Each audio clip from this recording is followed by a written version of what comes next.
The man who bombed Pearl Harbor later preached Christianity to American audiences. A spy spent hours underwater breathing through a hollow reed to map U.S. warships. A real plane crashed on camera, and the director used it 3 times. The most decorated Japanese pilot of the attack fabricated his most famous story, and historians believed him for 50 years. The director Hollywood flew in to tell this story was fired on Christmas Eve and declared clinically insane. These are the 20 secrets about Pearl Harbor that both governments spent decades trying to bury, and the film that accidentally exposed all of them. These secrets emerged only after the 1970 epic Tora, Tora, Tora pulled back the curtain on one of history's most devastating surprise attacks. The film promised to tell the complete truth about December 7th, 1941, from both American and Japanese perspectives. What audiences didn't know was that the production itself would become a battleground of cover-ups, firings, and shocking revelations that wouldn't surface for years. Behind the cameras, legendary director Akira Kurosawa was fired on Christmas Eve amid whispers of mental illness. Real pilots died during filming. Technical advisors included the very Japanese officers who had planned the original attack, but the secrets run deeper than Hollywood drama. For decades, both governments suppressed explosive details about Pearl Harbor itself, from the master spy who used a hollow reed to surveil American warships to the telegram warning that arrived too late because a messenger had to hide in a ditch during the bombing. Let's start with the most shocking secret of all. The film's original director wasn't just fired, he was allegedly declared insane. In April 1967, Akira Kurosawa stood before 150 guests at Tokyo's Prince Hotel and declared this Pearl Harbor film will be the most important work in my career. The legendary director of Seven Samurai was hired to bring authenticity to the Japanese sequences, working alongside American director Richard Fleischer. But after just 23 days of filming, Kurosawa was fired on Christmas Eve, 1968. The official story? Creative differences. The hidden truth was far more disturbing. According to internal studio documents that surfaced decades later, Kurosawa's behavior had become increasingly erratic. He fired his assistant director for refusing to physically assault other crew members. He demanded that amateur actors playing naval officers remain in character at all times, both on and off camera. Red carpets were laid out, and musical fanfares played whenever these pretend officers arrived on set. Most bizarrely, Kurosawa spent $1.6 million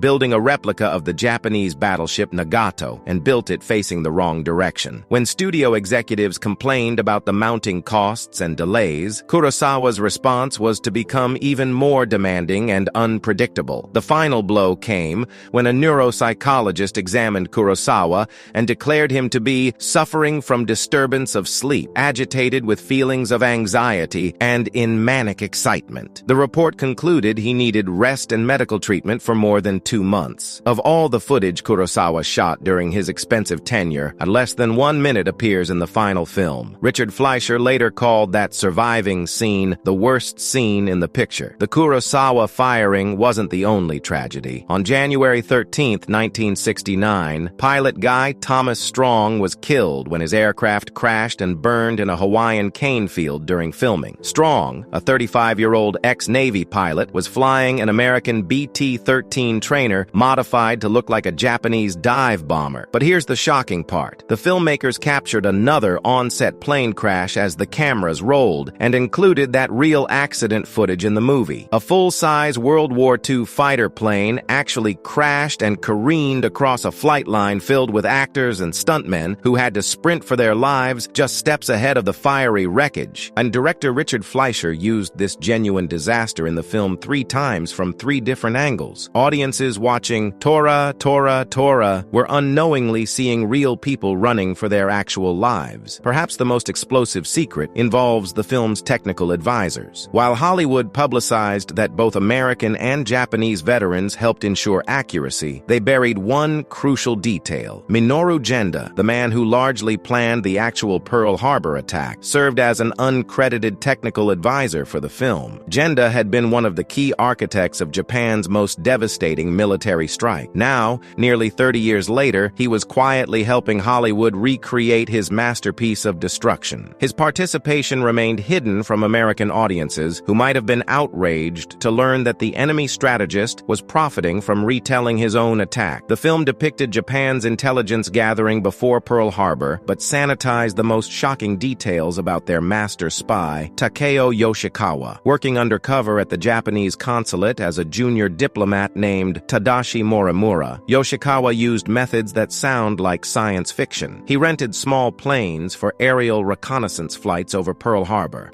but his most audacious technique involved underwater surveillance. Yoshikawa would dive near American warships in the harbor while breathing through a hollow reed, studying ship movements and defensive positions from below the surface. These weren't brief reconnaissance dives. Yoshikawa spent hours underwater, carefully mapping every detail of the harbor's layout, ship positions, and patrol schedules. His intelligence reports became the foundation for Japan's attack plans. One of the war's most tragic ironies involved a warning telegram that could have prevented the disaster. The War Department sent a final alert to Pearl Harbor commanders just hours before the attack, but poor atmospheric conditions blocked radio transmission, forcing the message to be sent as a commercial telegram instead. The telegram messenger was actually riding his bicycle to deliver the warning when the attack began. He was forced to abandon his bike and take cover in a roadside ditch as Japanese planes roared overhead. Admiral Kimmel didn't receive the warning until after the attack had ended. That messenger, lying in a ditch while bombs exploded around him, was holding a piece of paper that could have changed history. The delay of just a few hours transformed a potentially life-saving alert into a cruel reminder of what might have been. 3 days before the attack, American radio operators intercepted a seemingly innocent weather forecast from Radio Tokyo. The announcer had carefully enunciated "east wind, rain" during his broadcast. What listeners didn't know was that this was actually a coded declaration of war. East wind, rain meant Japan had decided for war with the United States. North wind, cloudy would have meant war with Russia, and west wind, clear would have indicated war with Britain. American intelligence had broken this code months earlier, but the warning never reached Pearl Harbor commanders in time. And the irony is devastating. America was literally listening to Japan declare war 3 days early, but bureaucratic failures prevented that crucial intelligence from reaching the people who could have acted on it. The film's famous title itself carried a hidden meaning that most audiences missed. While Tora literally means tiger in Japanese,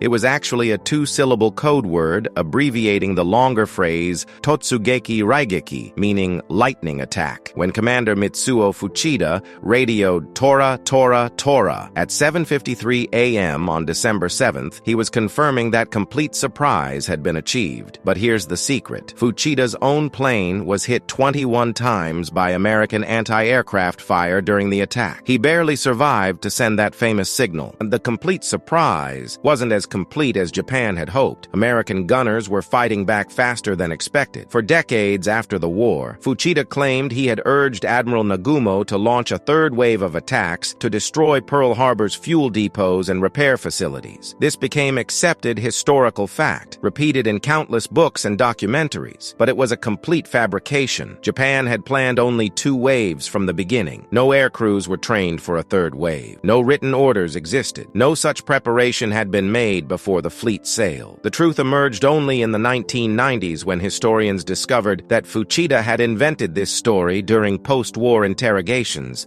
possibly to make himself appear more strategically minded. Now, the official Japanese naval history completely contradicted his claims, but the myth persisted for 50 years. While Japanese bombers killed over 2,000 Americans at Pearl Harbor, a hidden tragedy made the death toll even worse. American anti-aircraft fire was killing American civilians in Honolulu. U.S. ships fired over 3,100 rounds from their 5-inch guns during the attack. What goes up must come down, and those shell fragments rained across Honolulu like deadly hail. The majority of civilian casualties in the city weren't from Japanese bombs. They were from American anti-aircraft shells falling back to Earth. Families taking cover in their homes were killed by fragments from their own military's defensive fire. This friendly fire tragedy remained largely buried in official reports, sit overshadowed by the larger narrative of Japanese aggression. Japan's fleet maintained complete radio silence during its approach to Pearl Harbor, but they didn't just stay quiet. They actively deceived American intelligence. False radio signals were transmitted from the Japanese coast to make it appear that the fleet was still in home waters. This radio deception spread like a virus, according to naval intelligence reports, infecting intelligence assessments in both Hawaii and Washington. American American codebreakers were tracking Phantom Fleet movements while the real attack force steamed silently toward Pearl Harbor. The sophisticated deception involved multiple fake transmitters broadcasting routine fleet communications, creating the illusion that Japan's carriers were conducting normal training exercises thousands of miles from Hawaii. Japan faced a crucial technical problem. Standard torpedoes dropped from aircraft would sink 65 feet in the water before leveling out, but Pearl Harbor was only 40 feet deep at most points. Their weapons would simply bury themselves in the harbor floor. Japanese engineers solved this by creating special wooden fins that kept the torpedoes horizontal at shallow depths, plus breakaway wooden nose cones to cushion the water impact. This innovation was inspired by Britain's successful torpedo attack on the Italian naval base at Taranto. These modified torpedoes were manufactured under extreme secrecy and delivered to the fleet just 3 weeks before the attack. Without this last-minute technical breakthrough, the Pearl Harbor attack would have been far less devastating. Now, while Japan celebrated the 9 war heroes who died in midget submarine attacks during Pearl Harbor, they completely suppressed news of Ensign Kazuo Sakamaki, whose submarine was captured along with its pilot. Sakamaki became America's first Japanese prisoner of war, but his capture was kept absolutely secret in Japan. Japanese newspapers glorified the 9 dead sailors as martyrs, while never mentioning that one of their comrades had been taken alive. Sakamaki spent the entire war in American prison camps while his own government pretended he didn't exist, maintaining the myth that Japanese warriors never surrendered. Perhaps the most remarkable post-war transformation involved Commander Fuchida himself. The man who led the Pearl Harbor attack later became a Christian evangelist, traveling across the United States and Europe to tell his story of conversion and redemption. Fuchida had been in Hiroshima just 1 day before the atomic bomb was dropped. This near-death experience, combined with meeting American POWs who had been treated kindly despite their captivity,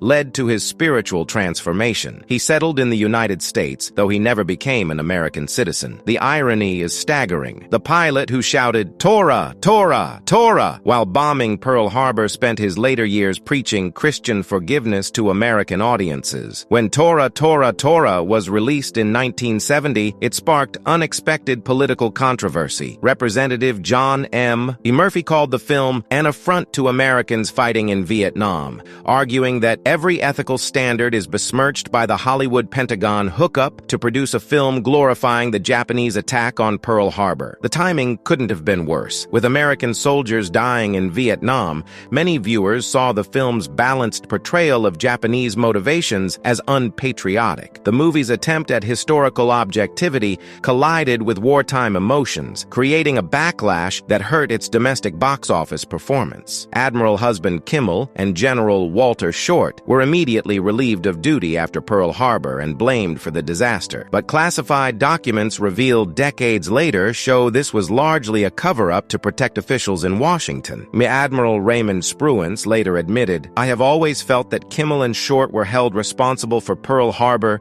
in order that the American people might have no reason to lose confidence in their government in Washington." Kimmel himself, struck by a spent bullet during the attack, murmured to his communications officer, "It would have been merciful had it killed me." He spent the rest of his life fighting to clear his name, a battle his family continued long after his death. The film needed an aircraft carrier for the Japanese takeoff sequences, but there was a problem. No World War II-era carriers were available. The solution was to use the USS Yorktown, an Essex-class carrier commissioned in 1943, 2 years after Pearl Harbor. Careful camera work and digital manipulation disguised this anachronism from audiences. The ship was scheduled for decommissioning in 1970, making it available for the film, but viewers were unknowingly watching a carrier that hadn't even existed during the real attack. Art director Tsukasa Kondo kept a bizarre souvenir from Kurosawa's expensive battleship set. He took home the Nagato's steering wheel and converted it into a coffee table. This $1.6 million mistake, built pointing in the wrong direction, was reduced to living room furniture. After Japan's surrender, both the Imperial Navy and Army systematically destroyed war documents to prevent their use in war crimes trials. This makes Captain Fuchida's private papers, recently donated to the Hoover Institution, extraordinarily valuable historical resources. Most Japanese military records from the Pearl Harbor planning were deliberately burned, making Fuchida's personal collection one of the few surviving first-hand accounts accounts of the attack's preparation and execution. In 2021, declassified documents finally solved the mystery of what happened to Hideki Tojo's remains. The Pearl Harbor mastermind's ashes were secretly scattered from a U.S. Army aircraft over the Pacific Ocean, 30 miles east of Yokohama. The operation was conducted with extreme secrecy, with officials extremely careful about not leaving a single speck of ashes behind, apparently to prevent them from being stolen by admiring ultra-nationalists. By 1994, a survey at the USS Arizona Memorial revealed that Tora had become the most common source of popular knowledge about Pearl Harbor among American visitors. Despite all its behind-the-scenes chaos and covered-up secrets, the film had achieved its goal of educating audiences about this pivotal moment in history. The 20 secrets we've uncovered today, from Kurosawa's mental breakdown to the master spy breathing through a reed, reveal how much remained hidden for decades. These weren't just production secrets or wartime intelligence failures. They were deliberate cover-ups by governments and studios desperate to control their narratives. The real story of Pearl Harbor, like the real story of the film that brought it to life, proves that truth is often far stranger and more complex than the official version. Sometimes it takes 70 years for the complete picture to emerge, one secret at a time.